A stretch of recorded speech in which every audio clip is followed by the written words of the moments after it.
વિદ્યાર્થી મિત્રો, આજે આપણે શ્રીમદ ભગવદ્ ગીતાના મૂલ્યો અને સિદ્ધાંતો પાઠ્યપુસ્તકનો પાઠ 2 એટલે કે અંતિમ દીક્ષાનો અભ્યાસ કરીશું.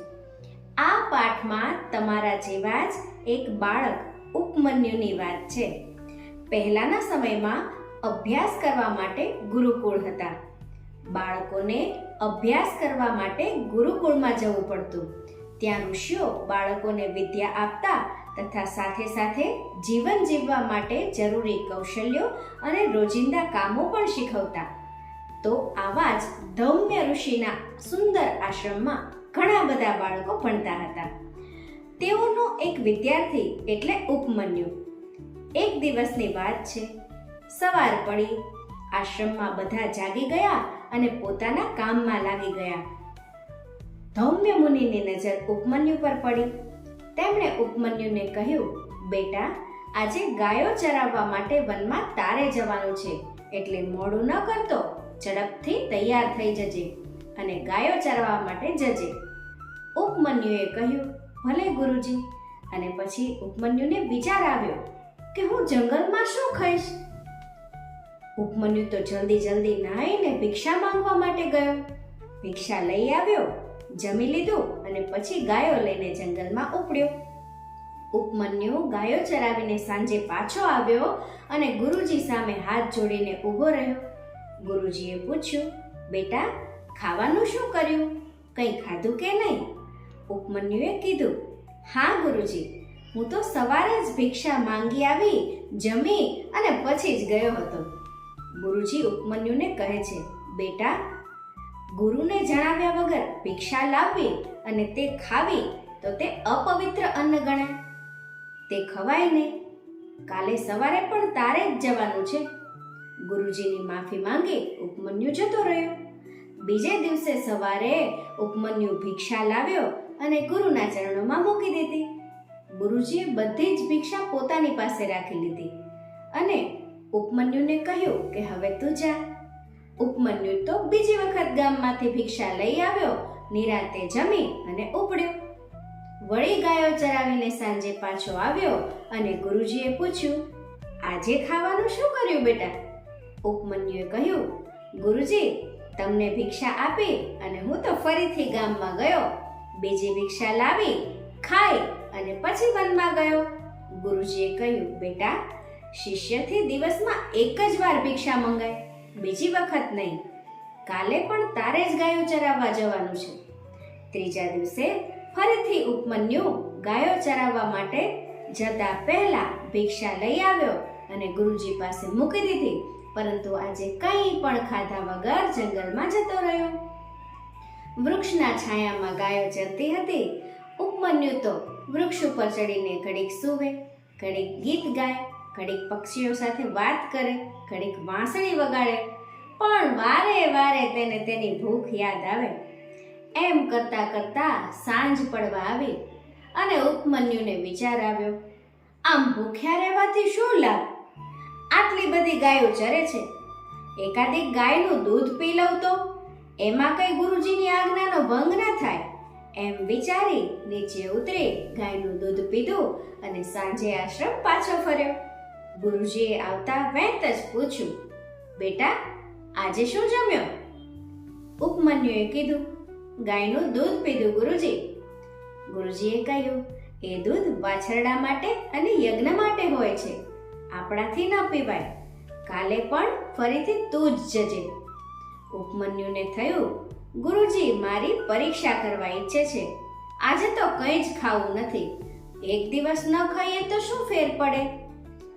અને ઉપમન્યુ ગયો. ગાયોને ઘાસ ચરતી જોઈ, વાછરડાને ધાવતા જોઈ એને તો ફરી ભૂખ યાદ આવી. તેણે તો વાછરડા ધાવતા હતા તેના મોંએ જે ફીણ આવેલા હતા એ ફીણ લઈને ખાધા. વાછરડું જ્યારે ગાયને ધાવે છે ત્યારે તેના મોંની આજુબાજુ ફીણ આવે છે. એ ફીણ લઈ અને ઉપમન્યુએ ખાધા અને પાછો ફર્યો. આશ્રમમાં આવ્યો અને ગુરુજીએ પૂછ્યું, આજે તો દૂધ નથી પીધું ને? ઉપમન્યુએ કહ્યું, ના ના, આજે તો ધાવતા વાછરડાના મોઢા પર જે ફીણ આવ્યા એ થોડા ફીણ ખાધા, બસ, બીજું કશું જ નહીં.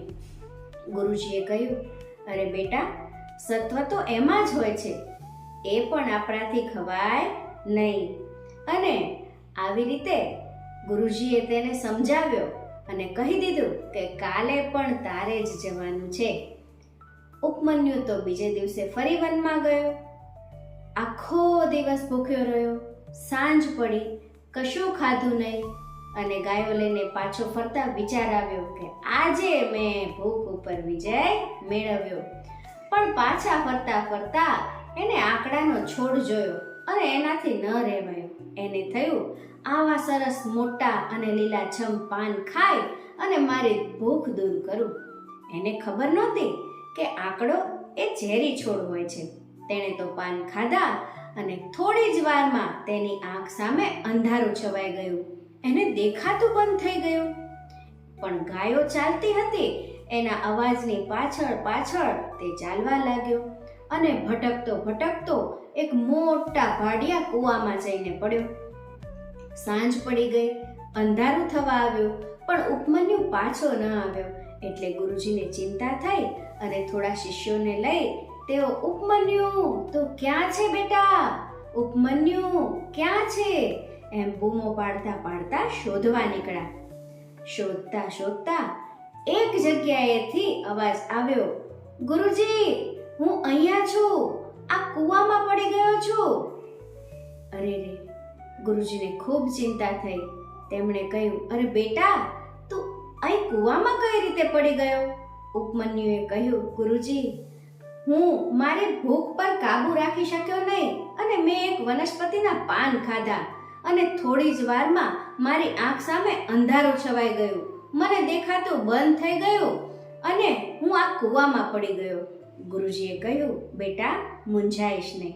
તું દેવોના વૈદ્ય અશ્વિની કુમારને સંભાળ, તેમને યાદ કર, તેમની સ્મરણ કર અને તેઓ તને સાજો કરશે. ઉપમન્યુએ અશ્વિની કુમારોનું સ્મરણ કર્યું. અશ્વિની કુમારો આવ્યા અને તેમણે તેને ઔષધ આપ્યું. પણ હવે ઉપમન્યુને સમજાઈ ગયું હતું. તેણે કહ્યું કે કંઈ પણ થાય, પણ હવે ગુરુજીની આજ્ઞા વગર કાંઈ વસ્તુ મોઢામાં નહીં મૂકવું. ગુરુજીએ આજ્ઞા કરી કે બેટા, ઔષધિ લઈ લે. અને ઉપમન્યુએ તે ઔષધિ લીધી. થોડી વારમાં તેને બધું ફરી દેખાવા લાગ્યું. ગુરુજીએ તેને બહાર કાઢ્યો. તેના માથે હાથ ફેરવી અને પૂછ્યું, પુત્ર, આજે તને સાચું જ્ઞાન થયું. તે તારી ભૂખ ઉપર વિજય મેળવવા પ્રયત્ન કર્યો અને ખરેખર હવે તને સમજાયું કે ઇન્દ્રિયો ઉપર કાબુ ન હોય તો ક્યારેક કેવી મોટી મુશ્કેલીમાં ફસાઈ જઈએ. આજે તને અંતિમ દીક્ષા મળી છે. આવી રીતે ઉપમન્યુ દીક્ષિત થયો. દીક્ષિત થવું એટલે પાસ થવું. જેમ આપણે પરીક્ષા પાસ કરીએ અને આપણને ડિગ્રી મળે, તેમ તે વખતે અંતિમ દીક્ષા એટલે કે ડિગ્રી મળતી. ત્યારે અભ્યાસ પૂર્ણ થયો ગણાતો અને ત્યાર પછી જ બાળક પોતાના ઘરે જઈ શકતો. આવી રીતે ઉપમન્યુને અંતિમ દીક્ષા મળી. ભૂખ, ઊંઘ, આળસ, સ્વાદ, સ્પર્શ આ બધી જ ઇન્દ્રિયો છે અને બધી જ ઇન્દ્રિયો જો આપણા કાબૂમાં ન હોય તો આપણે ઘણી વખત ખૂબ મોટી મુશ્કેલીમાં મુકાઈએ. આ વાત સમજાવતો ભગવદ્ ગીતામાં એક શ્લોક પણ છે. અસંશયમ મહાબાહો મનો દુર્નિગ્રહમ ચલમ અભ્યાસેન તુ કૌંતેય વૈરાગ્યેન ચ ગૃહ્યતે. જેનો અર્થ થાય છે કે હે અર્જુન, મન ખૂબ ચંચળ છે, તેને વશ કરવું મુશ્કેલ છે, એ વાત સાવ સાચી. પરંતુ ખૂબ અભ્યાસ કરીને એટલે કે પ્રયત્ન કરીને અને વૈરાગ્ય વડે તેને વશમાં જરૂર લાવી શકાય છે. તો આના પરથી આપણે પણ શીખવું જોઈએ કે બધી ઇન્દ્રિયો વશમાં હોવી જોઈએ અને તેના માટે શક્ય હોય એ બધા જ પ્રયત્નો કરવા જોઈએ. અને હવે આજનો ઝબકારો.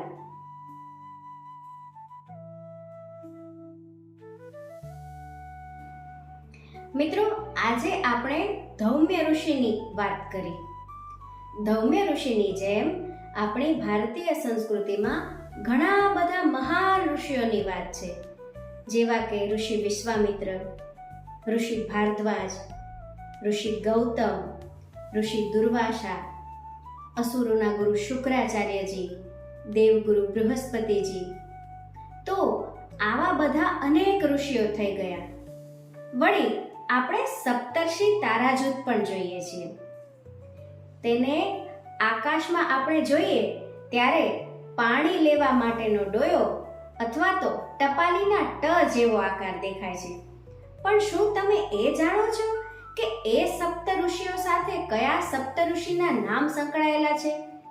તો એ 7 ઋષિઓના નામ આ પ્રમાણે છે: ઋષિ ક્રતુ, પુલહ, પુલત્સ્ય, અત્રિ, અંગિરસ, વસિષ્ઠ અને મરીચી.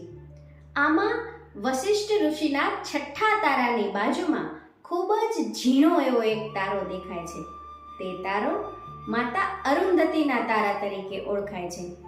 તો આજના વિડીયોમાં આટલું જ. હવે પછીના વિડીયોમાં આપણે આને કહેવાય વિદ્યાર્થી એ પ્રકરણનો અભ્યાસ કરીશું. ઓમ નમો ભગવતે વાસુદેવાય. જય શ્રી કૃષ્ણ.